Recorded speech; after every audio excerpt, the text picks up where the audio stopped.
Well, the Treasurer has promised energy relief to millions of eligible Australians in tonight's budget. Under the measures, pensioners, small businesses and people on government payments will have their electricity subsidised. It's all part of the government's nearly $15 billion cost of living package to help the most vulnerable Australians. But new research reveals that Australians want substantive reform to energy, housing and wages, not just one-off subsidies or handouts. Joining me now is RedBridge Group Director Simon Welsh. Simon, you've been conducting focus groups this week and I imagine in the lead up to the budget.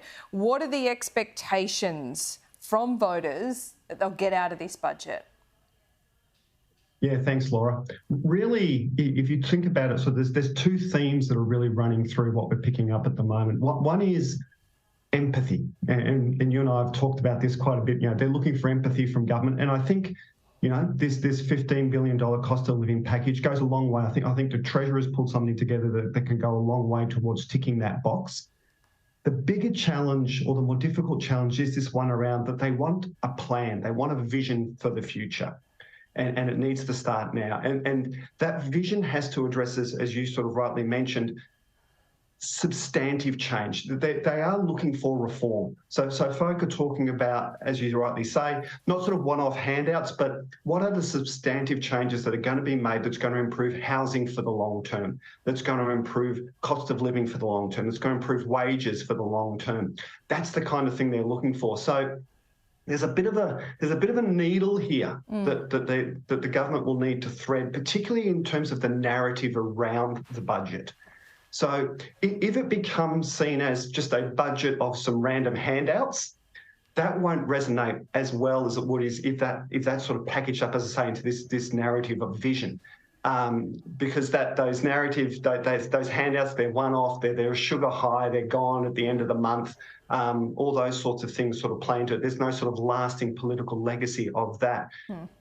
On the other side, if it becomes just a budget about surplus, that equally just doesn't resonate as well, because folk are looking for something a little bit more substantial than just surplus. Surplus at the moment really doesn't have a lot of political currency. When we're talking to people in focus groups, it doesn't mean a whole lot to them. So there's a bit of a needle to thread here around sort of combining this empathy, but doing it in a way that talks about, hey, we've got a plan, we've got a vision for the long term here at the same time. Yeah, right. So that is a challenge, because what you're actually talking about in terms of long-term structural reform when it comes to wages and cost of living, that's actually about inflation at the moment and getting that down.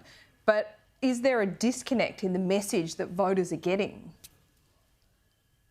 There's certainly a potential for that, I think, in terms of, if you're splashing cash around and all the rest of it, that could be seen as just adding to inflation. So Simon, and that's one of the concerns that we get. When you speak to these groups, is there a lot of talk about inflation? Do they use that actual word, or they talk about cost of living, things getting more expensive?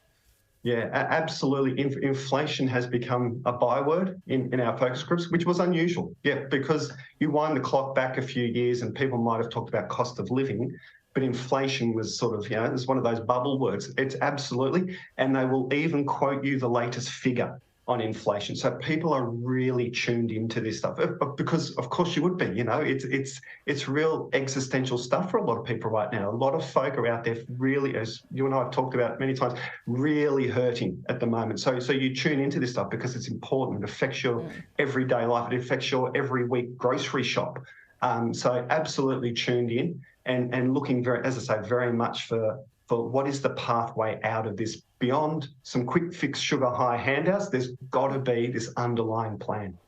What about the overall message, and perhaps not so much in Labor Greens seats, but what about kind of middle Australia, beyond those outer suburban seats?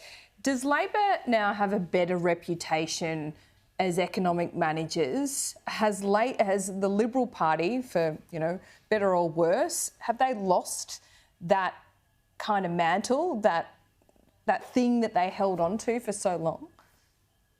It's that mantle is becoming quite difficult for the Liberal Party across the board, and it is very much driven by the inequities that people are experiencing and talking about in our focus group. So whether it be, people trying to get into housing or people's kids trying to get into housing, that's sort of the big defining one. So for a lot of folk, they're looking at that and they're going, look, both parties aren't great on this, but the Liberal Party in particular is seen as sort of the party of landlords, is sort of the shorthand that we're using for it at the moment. Yeah, but that's across a range of things. So that they're also talking about, so the discussion around cost of living inflation is also very much tangled up in a discussion around wages.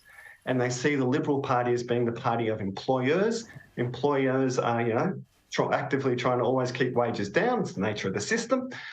So they're sort of seen on that side of the fence, that, that team, which is not necessarily my team. So there's a few things around those inequities that are causing trouble there. Yep. A couple of million small businesses, so the Liberal Party might benefit from that, but who knows? We'll see how the next couple of months goes. Simon, always good to talk. We'll see you soon.